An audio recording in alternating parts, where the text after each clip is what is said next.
já, o quarto ponto é o caso aqui da Torre de Babel, já falamos. O ponto 5, civilização da Suméria, pirâmides do Egito, China, Índia e Europa. Esse ponto 5, nós estamos regredindo aqui no ano 4000 da Suméria, agora o ano 3500 do Egito. O Egito, eu estive lá no Egito, nós visitamos as pirâmides, as 3 maiores pirâmides, e lá realmente tem os marcos das datas, 3.200 a.C., 3.000 a.C., 2.500, tem a história dos faraós, dos Ramsés, a história dos grandes reis, os grandes imperadores que já tiveram no Egito. Então o povo saía lá da Suméria, a evolução, a sociedade, a civilização se extinguia por lá e entrava em decadência, criava outra por cá, os mercadores iam, andavam, faziam o seu comércio, e aí a civilização ia passando de região para região. Quando foi no ano 2500, houve uma decadência do Império do Egito, a civilização novamente voltou lá para a Babilônia e teve a cidade de Acade, teve o Código de Hammurabi, Ana Paula, nossa futura advogada, o Código de Hammurabi, de olho por olho, dente por dente, nasceu lá na Babilônia no ano 2200 a.C., foi o primeiro código penal do mundo que teve, foi lá na Babilônia, no ano 2200, na cidade de Acade. Então lá começou o direito. O direito começou lá porque não tinha, no Egito não teve, na Mesopotâmia antiga não teve, e antes de Noé entrar na arca não tinha, porque era tudo o povo espalhado e sem uma civilização escrita, apenas por símbolos e marcas. Então ali começou novamente. Terminando dali, nasceu Israel. Vamos agora entrar no ponto de Israel. O ponto número 6, da primeira Babilônia da Mesopotâmia. Ponto número 7, 1880, Abraão sai de Ur dos Caldeus. É muito importante estudar essa região geográfica. No curso de teologia, de todos os nossos cursos, tem um conteúdo que fala sobre geografia bíblica. A geografia bíblica, quando o aluno perguntar, vocês vão explicar, são aquelas regiões por onde a população existiu, que está narrado na Bíblia, onde foram escritos os livros da Bíblia, é a parte da geografia bíblica. Então, para falar de teologia, temos que chegar em Israel. Israel que é o ponto fulminante da teologia. Por quê? Depois de Noé, com a sua família da arca, o povo esqueceu de Deus novamente. O povo é rebelde, o povo é mau, esqueceu de Deus. Agora veio novamente uma família de Abrão, depois passou a chamar Abraão. Esse Abrão morava lá em Ur, a terra dos caldeus, que hoje é o país do Kuwait, lá de lá da Mesopotâmia, lá no fim. O Kuwait é lá onde termina os rios que morrem finos, rios Tigres e Eufrates. Eles morrem lá no Kuwait, e com a pronúncia Kuwait, e aí dali saiu, ali tinha uma família de Abrão que servia a Deus, somente uma família na terra. Aí Deus, conversando com Abrão, Deus pensou, bom, eu já destruí a população uma vez com água, não vou destruir com água não. Eu vou dar uma chance agora. Deus tinha feito pacto lá na época do dilúvio de Noé, com o arco-íris, para nunca mais destruir a civilização por meio de água. Aí então, Deus foi, naquele momento, conversando com Abrão, falou, você sai daqui, sai aqui do meio da sua parentela, Abrão, e eu vou te levar para uma terra. A terra chama Canaã, fica lá na Palestina, uma região que mana leite e mel, uma terra muito boa. Você vai para lá, Abrão. E o Abrão, pela fé, que é o pai da fé, saiu ali de Ur dos Caldeus e foi 3.500 quilômetros acima até chegar em Canaã. E ele tem a história bíblica, quando ele saiu, o caso de Jó, tem a sua peregrinação por Padã Arã, toda a sua trajetória em vários oásis à beira dos rios. E então ele chegou em Canaã. 1880, uma família ganhou uma pátria, ganhou Israel, ganhou a Canaã terrestre. E Deus era muito carinhoso com Abraão, porque somente Abraão e sua família estavam servindo a Deus. Aí Deus fez promessa para Abraão: abençoarei os que te abençoarem, e amaldiçoarei os que te amaldiçoarem.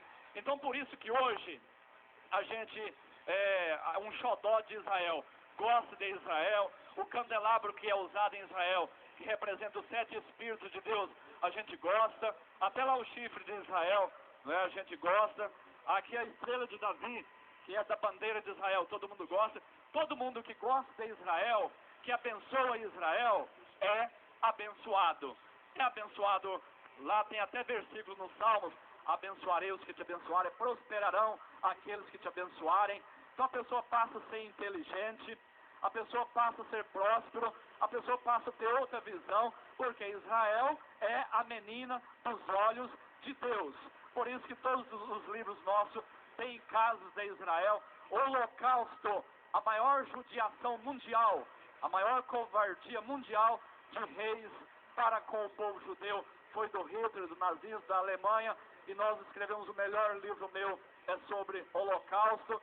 Então é muito importante, alunos quando ligam para vocês, vão perguntar: na apostila tem a história de Israel? Nos cursos tem?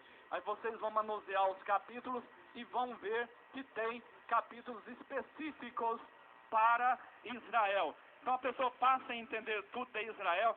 A pessoa, quando lê muito a Bíblia e gosta da Bíblia, o maior desejo dele é visitar Israel, é andar nas terras por onde o Senhor Jesus Cristo andou, aonde ele nasceu e andou.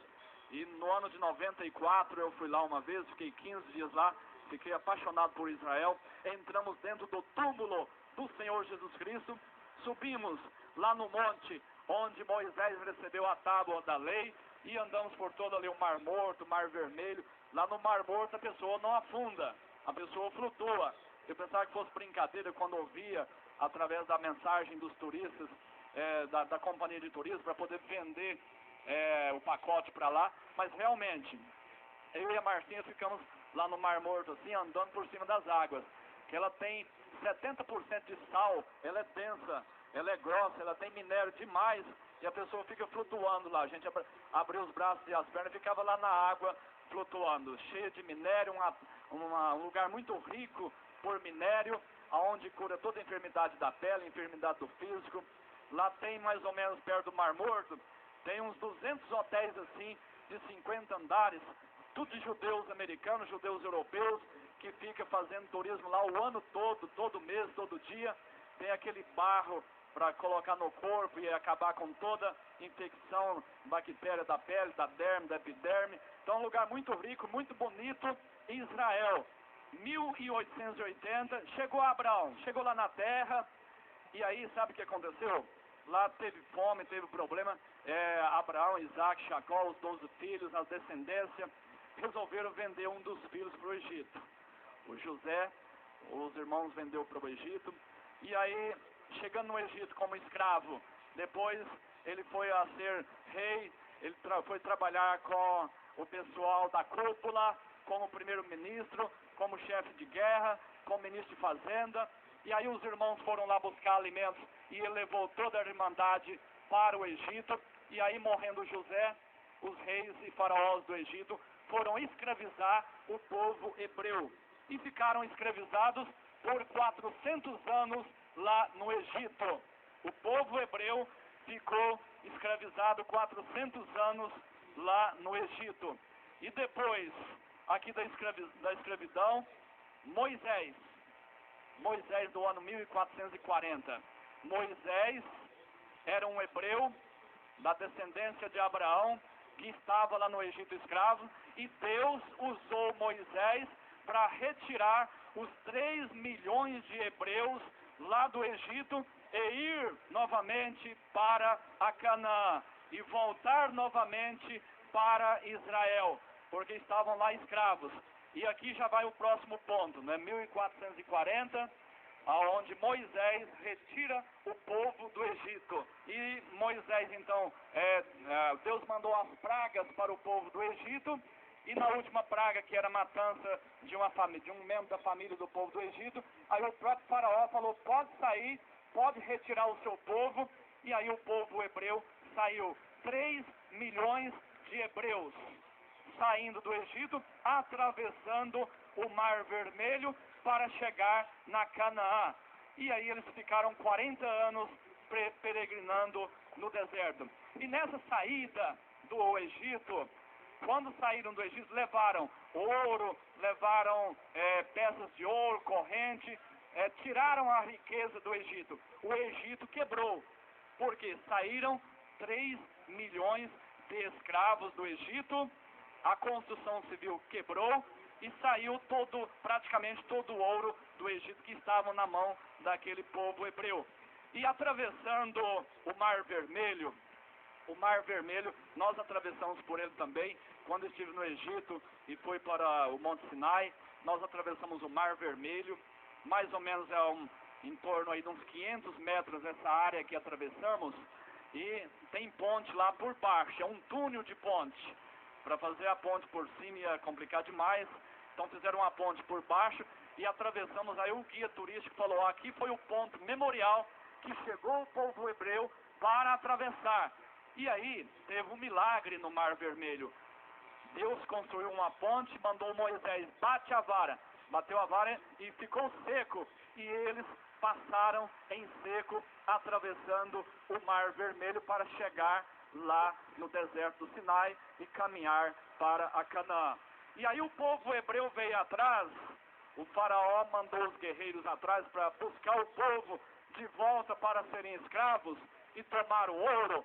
E a hora que o povo de Deus tinha atravessado, o povo hebreu, aí Moisés bateu a vara para fechar. Aí a água fechou e todo aquele exército do povo egípcio morreu afogado e ficou naquelas terras até o dia de hoje. Então, essa parte do ponto número 8, Abraão, o ponto número 9, e retira o povo do Egito. Lá no deserto, ficaram 40 anos. Tiveram muitos milagres no deserto. E já pensou o povo hebreu no meio daquele deserto com 48 graus? Sabe qual o milagre primeiro que apareceu?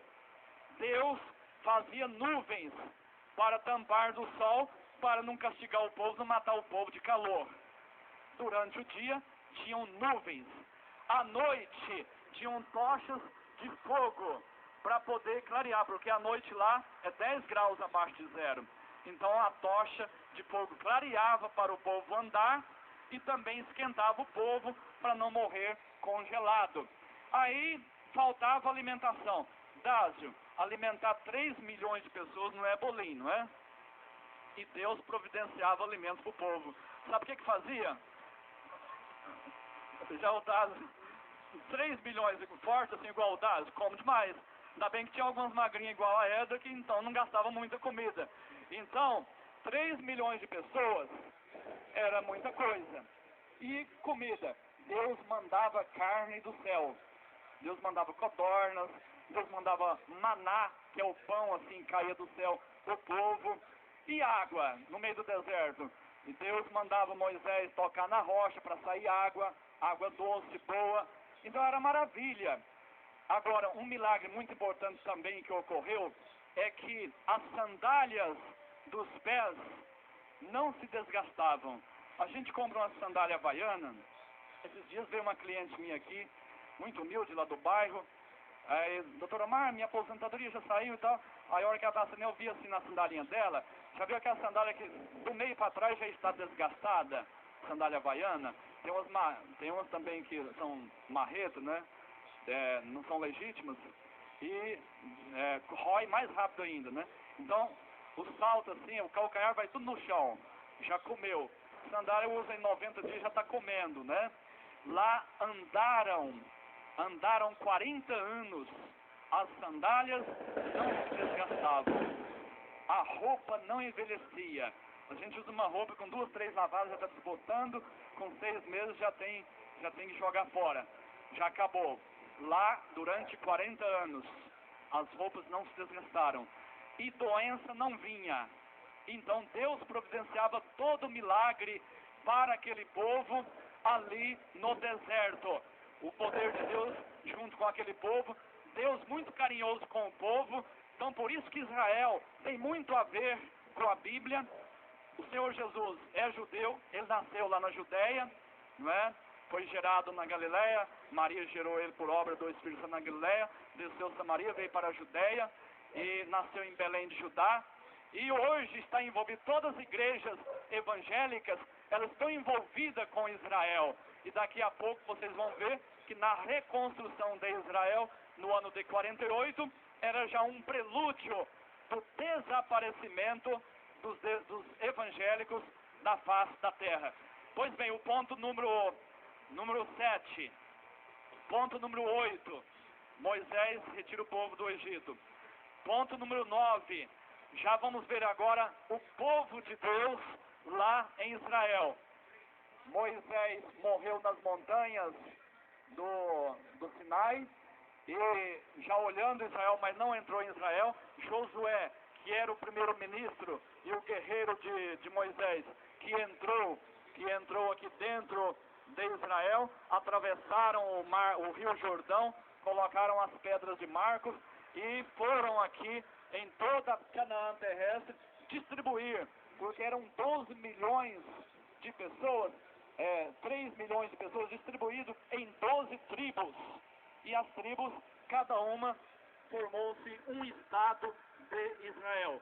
Uma das tribos, por exemplo, né, lá, um dos filhos de Issacar, da tribo de Issacar, formou-se um dos estados de Israel. Quando Issacar nasceu, eu estava tão fanático em Israel e coloquei de Issacar, né, o nome dele. Ponto 11. Nascimento de Cristo.